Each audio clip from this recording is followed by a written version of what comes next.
Welcome back to the DoughClub, the YouTube channel that is way more than a YouTube channel. I'm your host, Jay Money, and we are back with the brand new banging episode. We're going to be talking all about resumes today.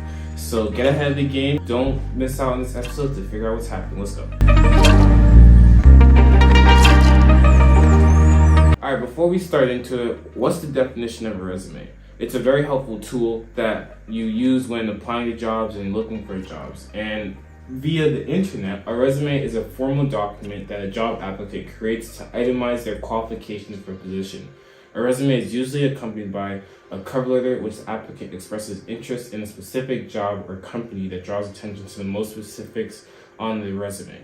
One of the main things is talking about personalization, how you always want to make a resume personal to the employer. And we're going to talk about that a bit later as we get into the video. So the first tip is to keep it short. I once had a job where I was working with a bunch of youth, and I was youth myself, and I had to look at dozens of resumes, and the main takeaway I got from that job was that the average employer only looks at a resume for guess how much? About 10 seconds. So you want to make sure that you're conveying all the most relevant information on your resume. You're showing yourself off to an employer, and you need to make sure that they read what you want them to read. If you are putting in a bunch of fluff and on the last part of your resume you have actually the information they're looking for, they may not even get to it. So you want to make sure that you keep it concise and more importantly, keeping it short. As a rule of thumb, I like to keep my resume to a page, maybe 2 pages double-sided, but unless you're applying for like medical school or something where they want a lot of different references or something, try to keep your resume as short as possible because most employers aren't going to really be looking at it like that unless they're talking in front of you during an interview where they could just look down and ask you questions off of it.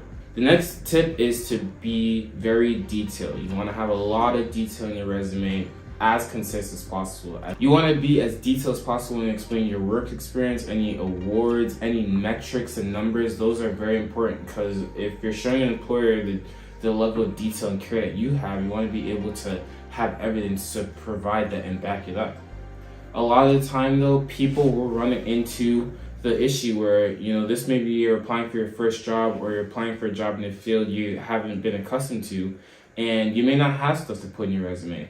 And when situations like that come up, there's a few things you still can do if you feel that you still don't have much information to put on, or you're a freshman or whatever the case may be. The first thing is to include any relevant information at all. And that's where people get tripped up because for example, if you're a computer science student but you've never had a computer science internship, put your computer science classes. Same thing, put your medical classes, put your pharmacy classes, put anything that's relevant to the jobs or internships you're applying to, because they're going to want to see that more than anything that it doesn't have to do with the field you're applying for. If you had a project, if you did have an internship or an independent study, those are all things that if they're applicable to your major, put it down on the resume.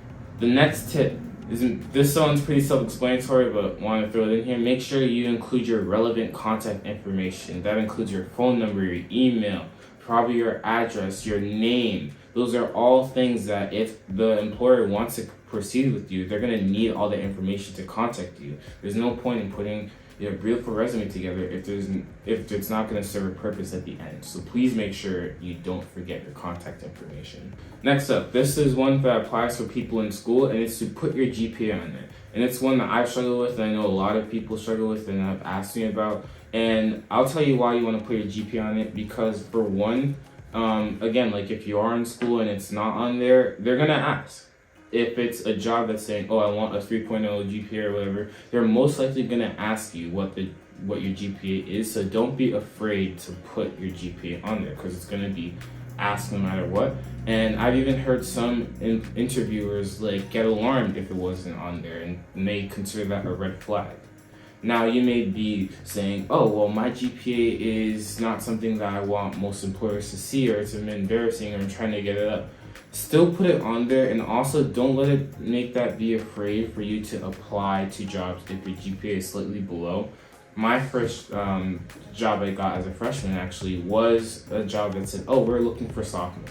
And I was like, let me see what I can do, and I still got the job. So please, again, don't let all these stipulations get in the way of your ultimate goals. That's, what we talk about on the channel all the time. You gotta achieve your goals no matter who or what is in your way. Next tip, super in formatting. Please check your formatting, or your formatter, or use a template, something.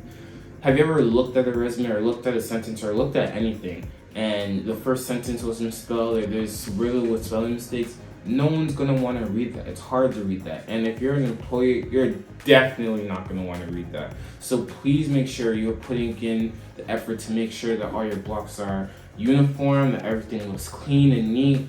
I once took a class where they were talking about resumes where you could split it in four, and each 4 sections should look somewhat, identical and like nice, clean, symmetrical quadrants. And those are things you want to think about. And if you don't want to, format it yourself, you can definitely and certainly look online. There are thousands of templates, probably hundreds of thousands of templates.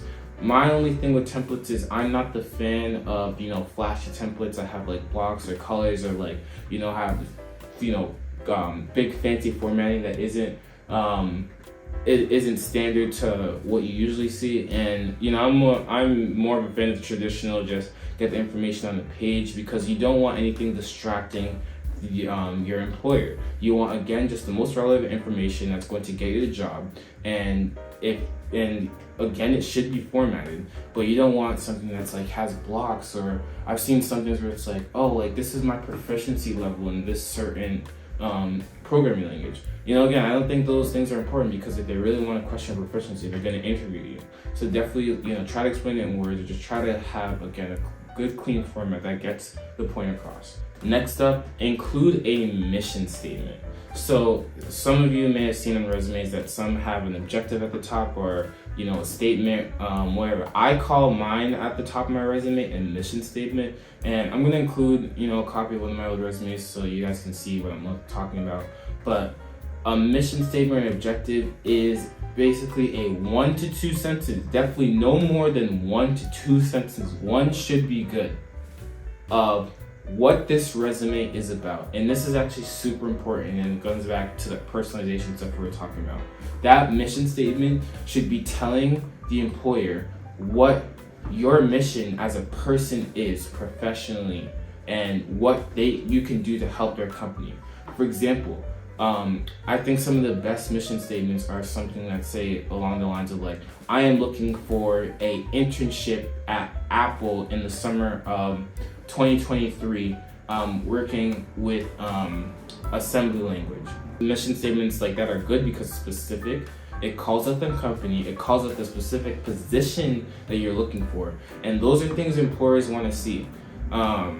When you have resumes, I actually like to have resume for every single company that I'm applying for. I don't do that now because I have a job, but when I was applying for all these different jobs, every single company I applied for had a different mission statement, was personalized a little bit differently, and each of the mission statements read very similarly along the lines of, I am applying to X company for X position, doing this, calling out the company's name, calling out the specific positions, because if the employer was to read that and see, oh wow, he took the time to give us a person resume, it's going to show that you're interested in the company. It's going to get the employer's eye, catch their eye, more so than everyone else who doesn't have a mission, because they don't know what their mission is. They don't got that drive in them. Not like us, not from the people on the DoughClub. Everyone on the DoughClub, they know what they're doing. Along the lines of keeping it personal and adding a mission statement, now this is a pro tip. So if you made it this far in the video, congratulations to you, because this is going to set you apart. When you're applying for jobs, again, probably full-time or anything, you're looking on like an online website, application portal, there's probably going to be a requisition number. So again, and we can make a new video about like the whole process of applying for jobs. When you're looking for jobs and you find a job you're interested in applying for, look at the requisition number and then add that number to your resume. Literally put it at the top. If this was in person, write it in. It doesn't matter. If you can type it in. But you know what that does? if you this is really helpful for in person, but it can't help online. That if you are talking to the recruiter and then they get all their thousands of resumes and they're like, oh well, which position goes to this, which position goes to that, you already did the work for them where you said, okay, I am looking for this specific job and here's the requisition number, attach that job. Now they have to take out all the guesswork and say, oh wow, this person really actually looked at the job. They wouldn't have been able to have the rec number. Again, you're showing that initiative and you're showing that you want that job more than the person next to them, because I promise you, most people don't do this. So definitely do this. I'm giving y'all, my secret sauce with this tip. So please use it. I want us all to succeed and get that job in the next year. So, this tip, don't sleep on it. Next up, you want to check for resume services. So if you're at a university, or even if you're, you're in like a metropolitan city or anything, there's a lot of free services. Again, a lot of schools do this where you may have career development services where you can have someone look at your resume. And you may be thinking, oh my gosh, I don't want anyone looking at my resume, or I'm afraid, or I'm shy, or maybe it's not good. You need someone to look at your resume because you cannot be the only person that had eyes on it. Another person just gonna be able to see basic things like typos or sentence structure that doesn't make sense. But there's a lot of good people, good professionals who are out there to look at resumes, and that's what they do for a living. They can tell you all the tips and what has gotten people jobs in the future. So you do not want to sleep on big resources like that. If you're at a college or a university, don't do yourself a disservice and not talk to your career development center. Some people wait until senior year, some people never do, some people do freshman year. But again, you want to take that first step and talk to your career development center, talk to your free job services office in your city, whoever it is, because they have helpful information that's only going to benefit you. So that is it for my tips on resumes. Definitely look out for more videos in the future on applying for jobs, on a cover letter. Please comment below if you liked the video, if you want more content like this. If you don't want content like this, please let me know. Again, I'm looking for content to make as I'm continuing my YouTube journey, and please help us get to that 1,000 subscribers. If you know someone that this video could help, please share it with them. And remember to keep in mind everything we said. You want to keep that resume personal, you want to be specific, you want to be concise, you want to keep things short. No more than 2 pages. 2 pages is a definite no. Even stretching it is 2 pages. I think you can get it down to 1.5 pages, and it's a good exercise to get your resume down. But that's it for this video, y'all. Thank y'all for tuning in, and I'll see you in the next one. Bow.